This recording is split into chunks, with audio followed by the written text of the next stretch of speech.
Nous voulons poursuivre aujourd'hui notre enseignement sur ce grand thème, les prophéties de la fin.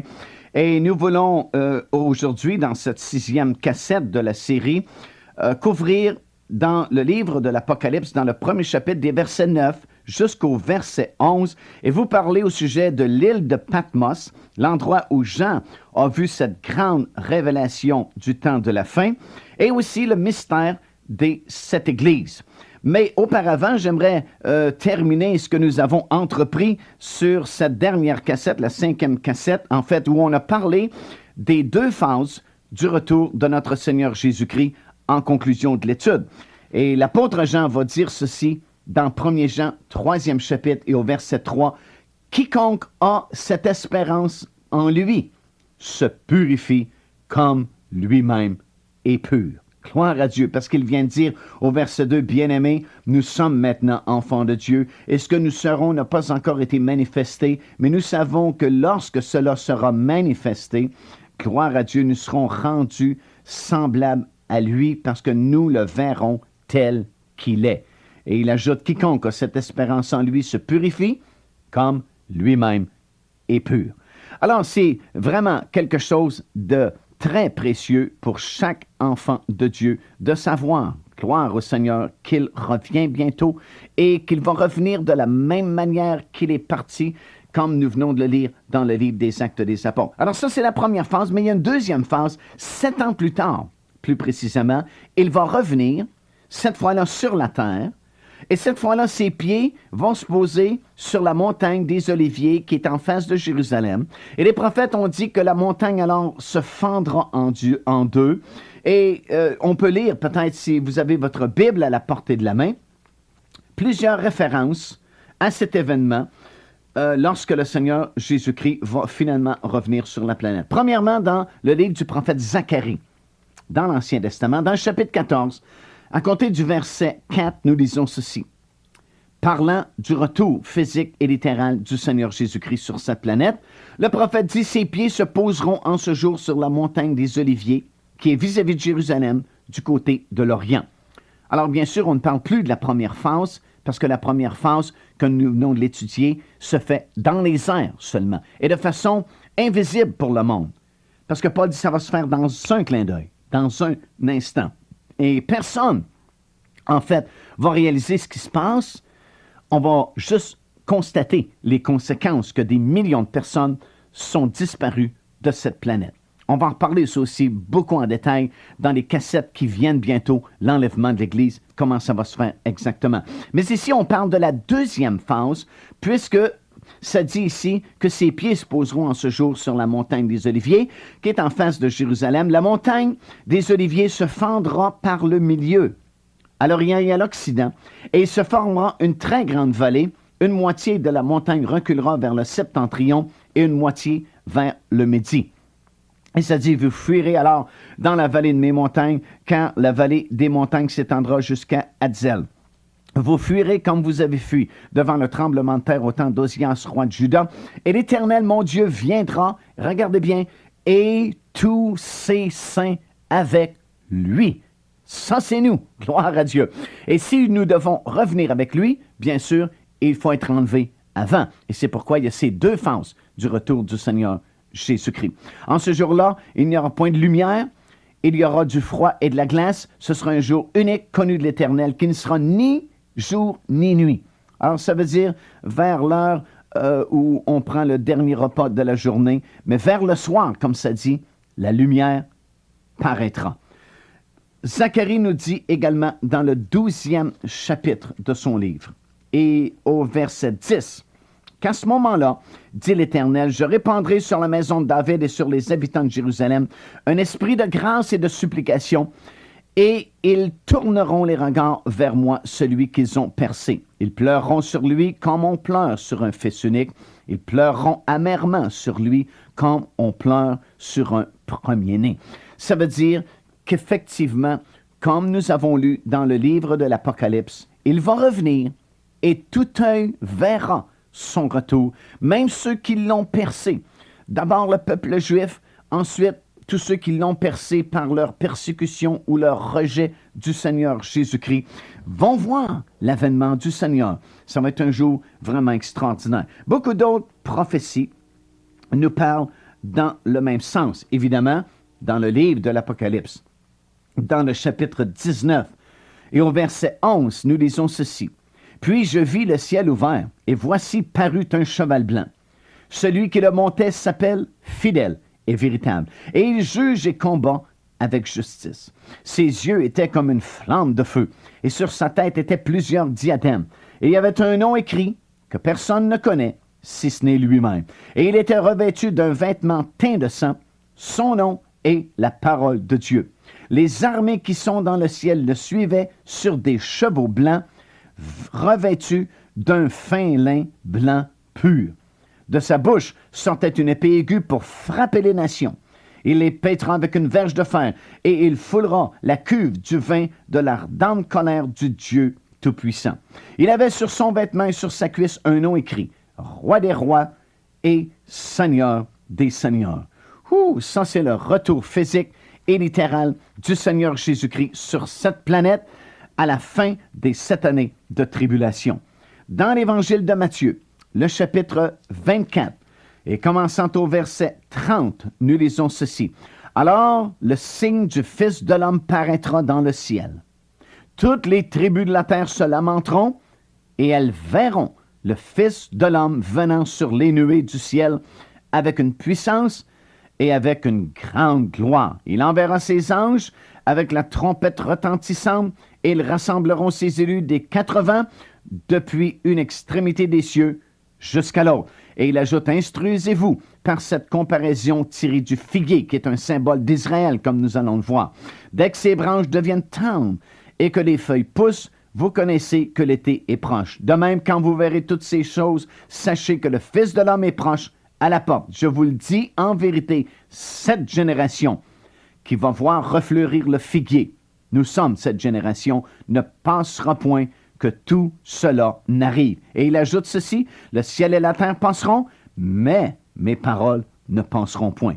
Dans Matthieu également, le chapitre 25, au verset 31, ça dit, lorsque le Fils de l'homme viendra dans sa gloire avec tous les anges, il s'assiera sur le trône de sa gloire et toutes les nations seront assemblées devant lui, il séparera les uns d'avec les autres, comme le berger sépare les brebis d'avec les boucs. Dans la 2e épître de Paul aux Thessaloniciens, dans le 1er chapitre, et au verset 7 et au verset 8, 2e Thessaloniciens, 1er chapitre, versets 7 et 8, ça dit, car il est de la justice de Dieu de rendre l'affliction à ceux qui vous affligent et de donner à vous qui êtes affligés du repos avec nous lorsque le Seigneur Jésus-Christ apparaîtra du ciel avec les anges de sa puissance au milieu d'une flamme de feu. Alors on ajoute beaucoup de détails en comparant, en regardant toutes ces prophéties, toutes ces prédictions qui regardent, qui touchent le retour de notre Seigneur Jésus-Christ. Ici, ça dit qu'il paraîtra au milieu d'une flamme de feu pour punir ceux qui ne connaissent pas Dieu et ceux qui n'obéissent pas à l'évangile de notre Seigneur Jésus. Ils auront pour châtiment une ruine éternelle, loin de la face du Seigneur et de la gloire de sa force lorsqu'il viendra pour être en ce jour-là glorifié dans ses saints. Voyez-vous, nous sommes avec lui et admirés dans tous ceux qui auront cru, car notre témoignage auprès de vous a été cru. Également dans l'évangile de Jean, je vous donne plusieurs références pour montrer tous ces détails concernant la 2e phase du retour de notre Seigneur Jésus-Christ. Et dans Jean chapitre 14, c'est Jésus lui-même qui promet de revenir. Il dit que votre cœur ne se trouble point, croyez en Dieu et croyez en moi. Il y a plusieurs demeures dans la maison de mon Père. Si cela n'était pas, je vous l'aurais dit, je vais vous préparer une place, et lorsque je m'en serai allé, et que je vous aurai préparé une place, je reviendrai. Et je vous prendrai avec moi, afin que là où vous soyez, où je suis, vous y soyez aussi. Alors encore une fois, on parle de cet enlèvement de l'Église du Seigneur Jésus-Christ, mais aussi la promesse qu'il va revenir. Et dans le livre de l'Apocalypse, encore une fois, dans le chapitre 22, le Seigneur Jésus-Christ lui-même fait cette promesse au verset 20. Celui qui atteste ces choses dit, oui, je viens bientôt. Puis j'aimerais qu'on tourne finalement dans le livre de Jude, juste avant le dernier livre de la Bible, le livre de l'Apocalypse, et nous allons lire ensemble un passage qui est vraiment stupéfiant dans ce livre-là, ce petit livre-là de Jude, à compter du verset 14. Voici ce que nous lisons. C'est aussi pour eux qu'Enoch, le septième depuis Adam, a prophétisé en ces termes. Voici, le Seigneur est venu avec ses saintes myriades pour exercer un jugement contre tous et pour faire rendre compte à tous les impies parmi eux de tous les actes d'impiété qu'ils ont commis et de toute parole injuste ou injurieuse qu'ils ont proférée contre lui des pécheurs impies.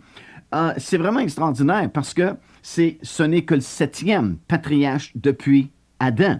Alors, c'est très loin, c'est très, très loin dans le temps, très vieux.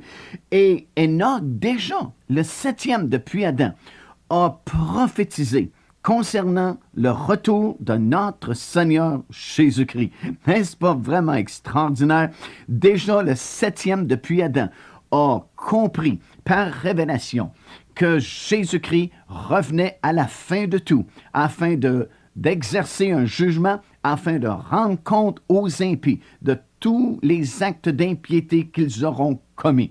Et c'est vraiment un passage extraordinaire parce que ça date évidemment du tout début du livre de la Genèse et ça nous parle du retour de cette deuxième phase, du retour de notre Seigneur Jésus-Christ. Alors voilà, ces deux phases du retour du Seigneur, comme nous avons étudié, premièrement dans les airs, au coup de trompette, les morts en Christ ressuscitent, les vivants dans l'Église du Seigneur Jésus-Christ qui sont prêts sont changés dans un instant, dans un clin d'œil, montent à la rencontre du Seigneur Jésus-Christ et on s'en va au ciel pour une période de 7 ans qui sont les 7 dernières années de tribulation. Mais au bout de ces 7 années, la deuxième phase du retour du Seigneur Jésus-Christ sera exécutée. Nous allons revenir avec lui sur cette terre, cette fois-là, non seulement dans les airs, mais comme nous avons lu, ses pieds vont se poser sur la montagne des Oliviers qui est en face de Jérusalem. Alors, beaucoup de précision, on sait où Jésus-Christ va revenir. Nous savons où nous venons avec lui sur la montagne des Oliviers qui est en face de Jérusalem pour mettre un terme à la bataille d'Armageddon, ouvrir le règne de 1000 ans et ensuite le règne éternel de Dieu qui ne changera jamais alors que les cieux seront changés, cette terre sera passée au feu comme nous allons l'apprendre un petit peu plus tard dans l'épître de Pierre et ce sera de nouveaux cieux, une nouvelle terre qui sera remodelée et la nouvelle Jérusalem qui va s'installer sur cette nouvelle planète et nous allons vivre éternellement avec le Seigneur Jésus-Christ. Alors j'aimerais qu'on puisse revenir dans le livre de l'Apocalypse et nous allons continuer notre lecture à compter du 9e verset, toujours dans ce premier chapitre, jusqu'au verset 11. L'apôtre Jean dit ceci: « Moi, Jean, votre frère, et qui est part avec vous à la tribulation et au royaume et à la persévérance en Jésus, j'étais dans l'île appelée Patmos à cause de la parole de Dieu et du témoignage de Jésus. Je fus ravi en esprit au jour du Seigneur et j'entendis derrière moi une voix forte comme le son d'une trompette qui disait: « Ce que tu vois, écris-le dans un livre et envoie-le aux 7 églises, à Éphèse, à Smyrne, à Pergame, à Thyatire, à Sardes, à Philadelphie et à Laodicée. » Alors voilà, nous voulons regarder maintenant un petit peu ensemble cette vision que Jean a eue sur l'île de Patmos et ce commandement qu'il a reçu du Seigneur Jésus-Christ d'écrire ces choses. Ces séries de visions et de révélations de la personne du Seigneur Jésus-Christ ont été données à Jean au temps où il était banni sur cette île de Patmos. Cette île, c'est un tout petit îlot, en fait, d'environ 45 kilomètres de la côte d'Asie mineure, dans la mer Égée. Et il est rocailleux, infesté de serpents, de lézards, de scorpions, et en fait, il y a très peu de valeur commerciale. Aussi, nous dit-on, était-il utilisé par l'Empire romain comme une colonie pénitentiaire qui abritait les pires criminels, les prisonniers politiques, et ainsi de suite. Et on a déjà noté dans ce passage que nous venons de lire que Jean se présente aux enfants de Dieu comme un frère qui, lui aussi, a part à la tribulation de cette époque-là. C'était au temps, bien sûr, où l'Église primitives traversaient de très grandes persécutions. Leur façon de vivre n'était pas seulement calomniée d'un peu tout le monde et de partout, mais les gens eux-mêmes étaient emprisonnés et mis à mort. Et Jean, comme une multitude d'autres enfants de Dieu, subissait la prison à cause de la parole de Dieu et du témoignage qu'il rendait au Seigneur Jésus-Christ. Et c'est là, sur cette île de Patmos, peut-être que Jean pensait vraiment finir ses jours parce qu'il était quand même relativement âgé lorsqu'il a été déporté sur cette petite île. Et peut-être qu'il pensait vraiment finir ses jours sur cet îlot. Mais le Seigneur Jésus-Christ en avait jugé autrement. Et en fait, il va lui donner la plus grande révélation contenue dans toute la Bible au sujet des temps de la fin, au sujet des derniers jours dans lesquels nous vivons présentement. Et en fait, il va prophétiser, va prêcher, va écrire et va continuer de faire son ministère encore pendant assez longtemps. Alors, il est là sur l'île de Patmos, comme nous venons de le lire. On a dit que c'était un petit îlot, en fait, d'environ 15 km de long, ayant une superficie de à peu près 35 km², situé juste en face de la ville d'Éphèse, à environ 100 km de la ville d'Éphèse. Et c'était une île grecque dans la mer Égée, dans le Dodécanèse, comme nous l'appelons, c'est-à-dire cet archipel grec au sud-ouest du littoral turc, et qui comprend plusieurs îles, dont l'île de Patmos. Le Dodécanèse fut rattaché à la Grèce, comme on sait, en 1947. Tant qu'à la mer Égée, celle-ci fait partie de la Méditerranée orientale, entre la Grèce et la Turquie, et cette mer communique avec la mer de Marmara par le détroit des Dardanelles. Maintenant, Jean fut exilé sur cette île à partir de, justement, la ville d'Éphèse, comme on vient de mentionner. C'est là où se trouvait le centre de son ministère à l'époque, et à cause du témoignage qu'il rendait du Seigneur Jésus-Christ. Et au moment où cette révélation-là lui fut donnée, sur l'île de Patmos, on est en l'an 95 et 96, approximativement, de notre ère. Et c'était alors sous le règne de l'empereur romain Domitien, qui avait coutume, justement, d'exiler les enfants de Dieu et ceux qui prêchaient la parole du Seigneur. C'était la coutume de l'époque sous cet empereur-là romain. Et on sait que Domitien a régné dans ces années-là, justement. Et cette date est importante, comme je viens de le mentionner, et j'aimerais que vous puissiez bien la garder dans votre pensée, que vous puissiez la retenir, parce que bientôt, nous allons parler, lorsque nous serons rendus un peu plus loin dans notre série d'études sur les prophéties de la fin, de la construction d'un prochain temple à Jérusalem. Et lorsque nous serons rendus là, évidemment, je vais vous donner énormément de détails. Je vais vous parler de l'Institut du Temple à Jérusalem qui a actuellement refabriqué à peu près tous les ustensiles, les instruments, les choses sacrées qu'on se servait dans le service de l'ancien temple de Salomon qui a été agrandi par Hérode au temps de Jésus. Nous allons parler, lorsque nous serons rendus un peu plus loin dans notre série d'études sur les prophéties de la fin, de la construction d'un prochain temple à Jérusalem. Et lorsque nous serons rendus là, évidemment, je vais vous donner énormément de détails. Je vais vous parler de l'Institut du Temple à Jérusalem qui a actuellement refabriqué à peu près tous les ustensiles, les instruments, les choses sacrées qu'on se servait dans le service de l'ancien temple de Salomon qui a été agrandi par Hérode au temps de Jésus. Et c'est déjà refabriqué. Les vêtements sacerdotaux sont refabriqués également. J'ai vu de mes propres yeux toutes ces choses. J'ai vu les métiers sur lesquels on tissait ce fin lin pour fabriquer les vêtements sacerdotaux. On a même retrouvé, ou on a du moins retrouvé le type de vache rousse dont on se servait des cendres pour purifier les prêtres lévites une fois par année pour leur permettre de recommencer une autre année de sacrifice dans le temple. Et ça va être extrêmement intéressant lorsque nous serons rendus là de voir tous ces préparatifs qui sont faite à Jérusalem et dans le pays d'Israël, non seulement pour la reconstruction d'un temple, mais pour débuter à nouveau les sacrifices et le service sacerdotal dans ce futur temple. Et il y a beaucoup d'excitation actuellement en Israël. Il y a vraiment quelque chose qui se passe et ces choses nous disent, évidemment, encore une fois, que Jésus revient très bientôt chercher son Église. Alors, je vous dis de remarquer cette date. qui nous est communiqué actuellement, l'année 95-96, parce que lorsqu'on va parler de ce temple, la Bible va dire à Jean d'aller mesurer le temple qui est à Jérusalem. Or, nous savons très bien que le dernier temple a été détruit en l'an 70 par l'armée romaine, justement. Et que depuis cette année-là, il n'y a pas eu d'autre temple qui a été construit. On a bien tenté de bâtir d'autres temples, mais ça n'a jamais réussi. Et de telle façon qu'il n'y a jamais eu d'autre temple qui a remplacé celui qui a été détruit en l'an 70. Mais la Bible dit que Jean doit aller mesurer le temple qui est là, sur l'esplanade du temple à Jérusalem, et on est en l'an 96. Alors, ça veut dire qu'il y a évidemment un autre temple, et on ne parlait pas du même temple qui doit être reconstruit. Ça dit qu'il fut saisi par l'Esprit.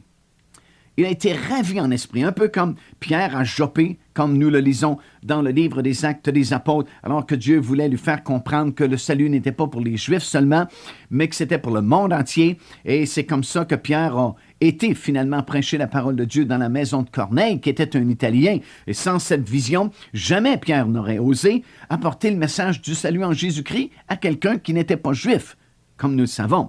Alors Jean, lui, a été saisi, ravi en esprit au jour du Seigneur. Et puis, il entendit une voix qui résonnait comme une trompette et qui lui commanda d'écrire à cette église en particulier, qui bien sûr existait au temps de l'apôtre Jean, Éphèse, Smyrne, Pergame, Thyatire, Sardes, Philadelphie et puis Laodicée. Le jour du Seigneur dont il est question ici, ce n'est ni le sabbat ni le dimanche, bien sûr, parce que ça va prendre plus qu'une journée de 24 heures pour révéler toutes ces choses que le Seigneur veut communiquer à Jean pour notre bénéfice à nous. Alors, il s'agit beaucoup plutôt, c'est-à-dire du jour du Seigneur. Lorsque ce jour-là sera venu et que Dieu fera rendre compte aux habitants de la terre de tous les actes d'impiété, de toutes les paroles inutiles qu'ils auront proférées, de toutes les pensées mauvaises qu'ils auront eues, comme c'est écrit dans la parole du Seigneur, un peu comme dans l'épître de Paul aux Romains, dans le 2e chapitre et au 5e verset, l'apôtre Paul dit ceci, « Nous, mais par ton endurcissement et par ton cœur impénitent, tu t'amasses un trésor de colère pour le jour de la colère et de la manifestation du juste jugement de Dieu qui rendra à chacun selon ses œuvres, réservant la vie éternelle à ceux qui, par la persévérance à bien faire, cherchent l'honneur, la gloire et l'immortalité, mais l'irritation et la colère à ceux qui, par esprit de dispute, sont rebelles à la vérité et obéissent à l'injustice. Tribulation et angoisse sur toute âme d'homme qui fait le mal, sur le juif premièrement, puis sur le grec, gloire et honneur et paix, pour quiconque fait le bien, pour le juif premièrement, puis du grec, car devant Dieu, il n'y a point d'acception de personne. Alors, c'est de ce jour-là qu'il est question ici, le jour où Dieu va entrer en jugement avec les habitants de cette planète, passé et présent à ce moment-là, et envers la terre elle-même qui a été souillée à cause de la chute de nos premiers parents. Alors, nous savons que actuellement, nous ne sommes pas dans le jour du Seigneur.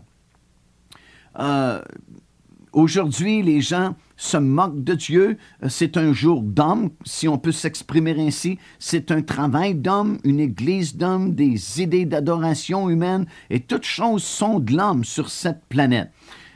Car c'est ici le monde d'hommes.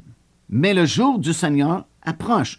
C'est seulement à ce moment-là que la révélation de Jésus-Christ que Jean a mentionné que lorsqu'il fut transporté par l'Esprit ou ravi en esprit jusqu'à ce jour-là, le jour du Seigneur, c'est quand le jour de l'homme sera terminé et que les royaumes de ce monde, alors, devront rendre compte à celui qui juge justement. C'est le temps où les jugements tomberont. Et ensuite commencera le millénium, comme on a expliqué.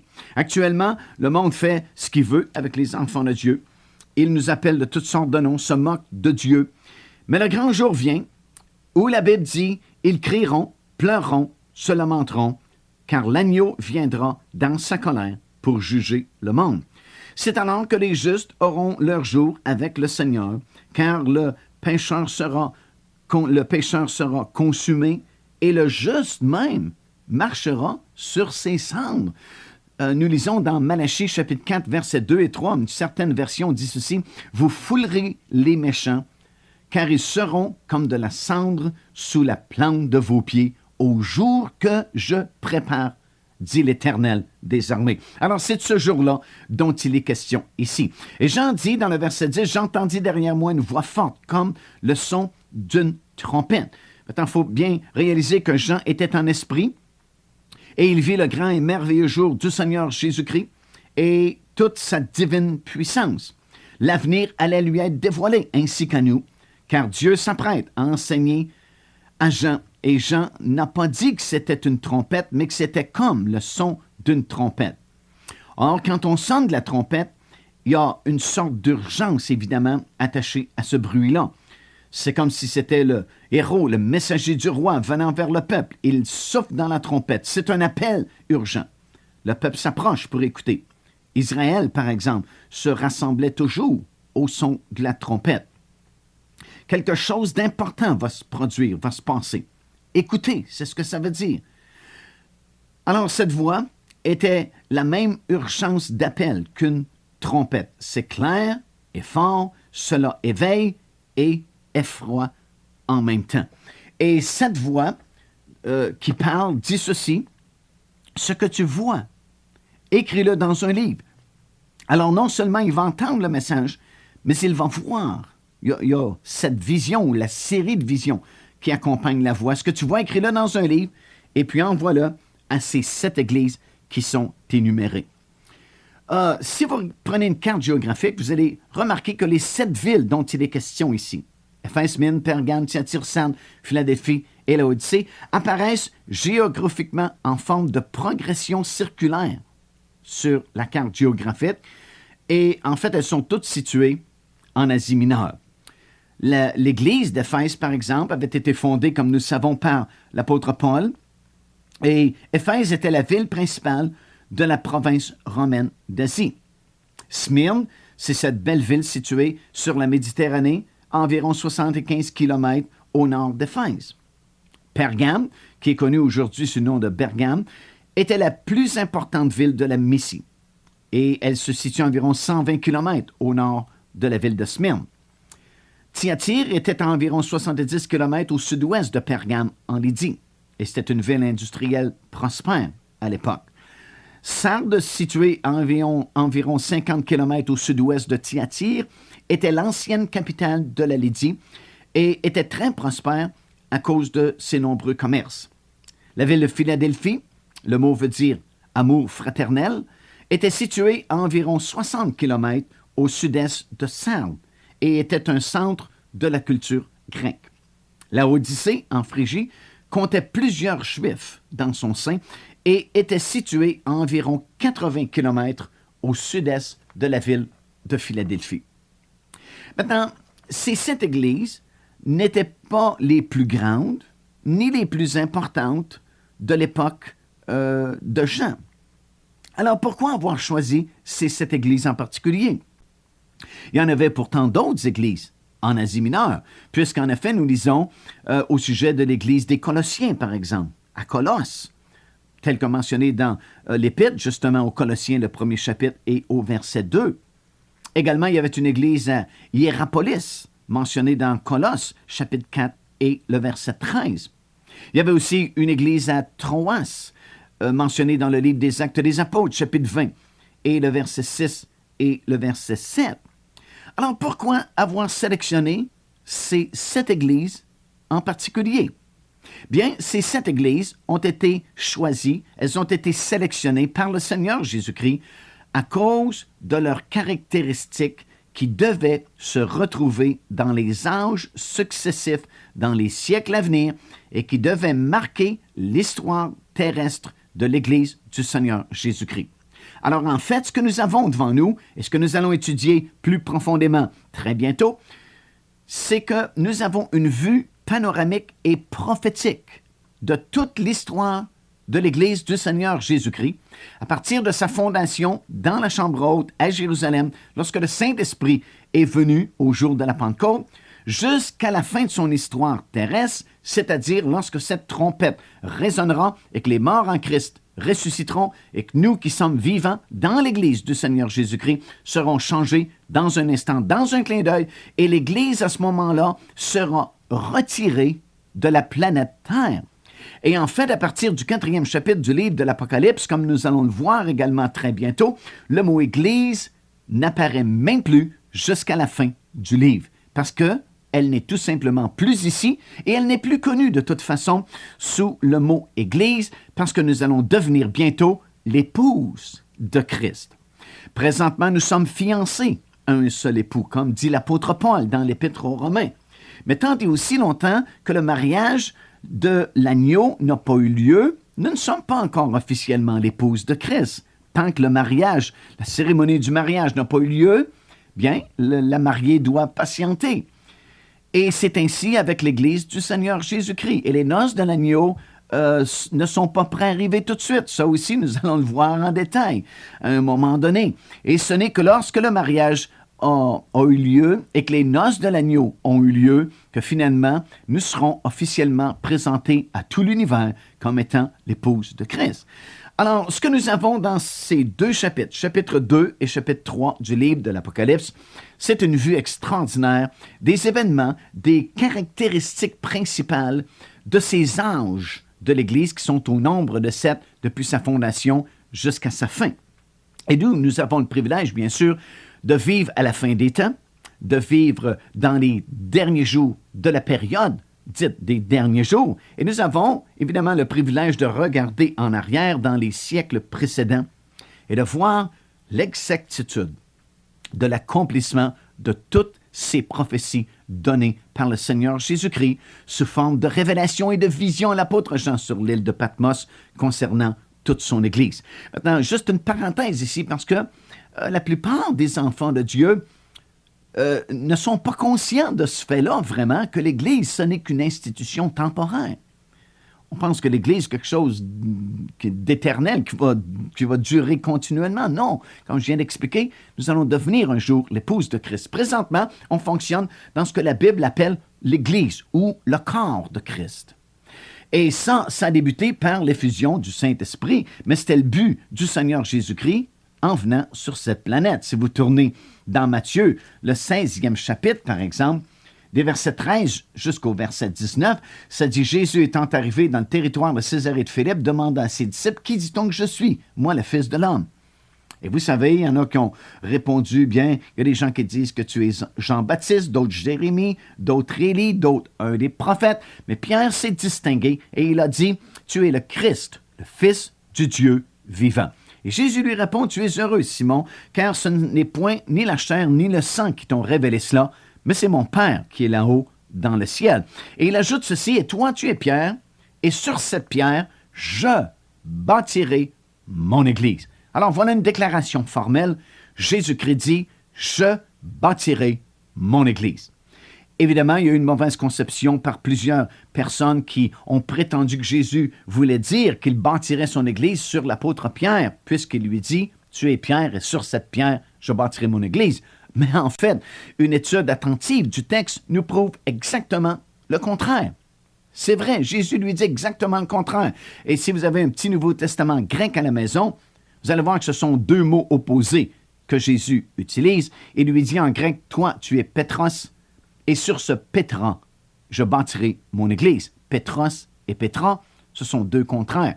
Parce que Pétros veut dire un petit caillou qu'on peut facilement lancer. Tandis que le mot Pétra veut dire un roc, un rocher immuable que personne ne peut bouger. Alors en réalité, ce que Jésus lui dit, c'est que toi, tu n'es qu'un caillou, mais sur ce rocher, je bâtirai mon Église. De quel rocher parlait-il? Il parlait de cette révélation que Pierre venait donner de la part du Père, que Jésus le Christ, le Fils du Dieu vivant, et que son Église serait bâtie sur cette révélation qu'il est le Fils du Dieu vivant, le Christ, le Fils du Dieu vivant. Et là où il n'y a pas cette révélation, il n'y a pas d'Église non plus véritable du Seigneur Jésus-Christ. Alors Jésus dit, « Je bâtirai mon Église. » Personne ne savait vraiment qu'est-ce que ça voulait dire, parce que dans votre Bible, c'est la première fois que le mot « Église » apparaît. Si Jésus avait dit, « Je bâtirai une synagogue », ils auraient tous compris. Mais Jésus dit, « Je bâtirai mon Église. Et lorsqu'il est retourné vers son Père là-haut dans le ciel, comme nous savons, il a envoyé le Saint-Esprit qui vraiment est devenu l'ouvrier qui bâtit l'Église du Seigneur Jésus-Christ. On peut se représenter cela un peu comme ceci. Le Père, c'est l'ingénieur qui a eu le plan, la vision. Jésus-Christ est comme le contremaître, celui qui est venu chercher le permis de construction et l'a payé par son propre sang sur la croix de Golgotha. Et le Saint-Esprit, c'est l'ouvrier qui a été envoyé pour bâtir de façon pratique l'Église du Seigneur Jésus-Christ. Et vous et moi qui sommes sauvés, nous sommes les matériaux de construction. Puisqu'en effet, Pierre nous dit dans son épître que nous sommes devenus des pierres vivantes qui constituent un édifice spirituel qui en fait est l'Église du Seigneur Jésus-Christ. Alors cette Église a débuté dans la chambre haute lorsqu'il y a eu cette effusion première du Saint-Esprit. Jésus leur avait dit d'attendre d'ailleurs qu'ils soient tous remplis du Saint-Esprit avant d'aller témoigner, et son histoire terrestre se terminera bien sûr par cette trompette qui va sonner très bientôt comme nous sommes en train d'étudier. Alors voilà pourquoi ces 7 églises ont été sélectionnées. Premièrement, bien sûr, il y avait des situations réelles qui existaient dans ces églises au temps de Jean, mais comme on a mentionné, ces mêmes caractéristiques qui existaient à l'époque dans ces 7 églises devaient se retrouver aussi dans les âges successifs, dans les siècles à venir, et devaient marquer l'histoire terrestre de l'Église tout au long de son histoire sur cette terre. Le chiffre 7, évidemment, représente la totalité, l'ensemble, et ça représente l'ensemble de toutes les assemblées, de toutes les générations, jusqu'à l'enlèvement de l'Église du Seigneur Jésus-Christ. Également, on peut faire un parallèle très intéressant entre les 7 paraboles de Jésus dans Matthieu, chapitre 16. Parabole du sommeur, du malin, du grain, le levain, le trésor, la perle, le filet, et elles se correspondent parfaitement aux 7 églises. Et ça vaut la peine de l'étudier. Prenez le temps de faire ce parallèle. Vous allez voir que la parabole du sommeur, la première parabole, correspond avec l'histoire de la première église Éphèse, le début. La parabole du malin se correspond avec l'église de Smyrne, la deuxième, le temps des persécutions. La troisième parabole, le grain de sénévé, se correspond avec Pergame, le temps de Balaam. La quatrième parabole, le levain, se correspond aussi avec l'église de Thyatire, l'histoire de Jézabel. La 5e parabole, le trésor, fonctionne très bien avec la 5e église, l'église de Sardes, ce qui s'est produit à cette époque-là, la réforme. La 6e parabole, la perle, correspond à l'histoire de l'église de Philadelphie, l'église du réveil, l'église qui sera enlevée. Et la 7e et dernière parabole, parabole du filet, qu'on attrape beaucoup de poissons, puis on est obligé de faire le ménage parce qu'il y en a des bons et des moins bons, c'est l'église, évidemment, de l'apostasie, l'église de Laodicée, qui représente tous ceux qui ont abandonné une grande partie de leur foi chrétienne et qui se font prendre dans ce mouvement de la fin d'apostasie. Alors, c'est ce que nous allons voir attentivement très bientôt dans notre prochaine cassette. Nous allons voir dans les versets suivants, parce que c'est notre préambule avant d'attaquer les grandes questions de l'enlèvement de l'Église, les signes qui nous sont donnés, Israël, les nations et ainsi de suite. Et nous allons voir la révélation de Christ ressuscité, mais non plus comme un sauveur, mais comme un juge qui se tient au milieu des 7 chandeliers d'or. Et on va en prendre des choses vraiment intéressantes dans cette prochaine cassette. Et nous allons voir également la division, comment comprendre, comment le livre de l'Apocalypse est divisé par l'auteur lui-même. Alors, il n'y a pas moyen de se tromper. C'est le Seigneur Jésus-Christ lui-même qui va nous donner toute la division du livre de l'Apocalypse. Nous allons en prendre une chose vraiment très importante dans l'étude des prophéties de la fin, basée sur ce livre-là de l'Apocalypse, que tout ce qui va se dire maintenant, c'est de façon chronologique. Autrement dit, les 22 chapitres du livre de l'Apocalypse sont donnés chronologiquement. Les événements qui devront se produire vont se produire de façon chronologique. Et ça va nous aider vraiment à ne pas se mélanger, à ne pas être dans la confusion, mais à vraiment bien comprendre les signes des temps, l'époque où nous vivons, ce qui s'en vient bientôt, c'est quoi les prochains items sur l'agenda de Dieu et ce qui va arriver dans quelque temps va produire pour nous quelque chose de glorieux et d'éternel, le règne avec notre Seigneur Jésus-Christ. Alors, à très bientôt, on se retrouve et on se parle à nouveau sur cette prochaine cassette pour encore une fois plusieurs minutes d'enseignements précieux sur ce thème-là, les prophéties de la fin. Dieu vous garde. Au revoir.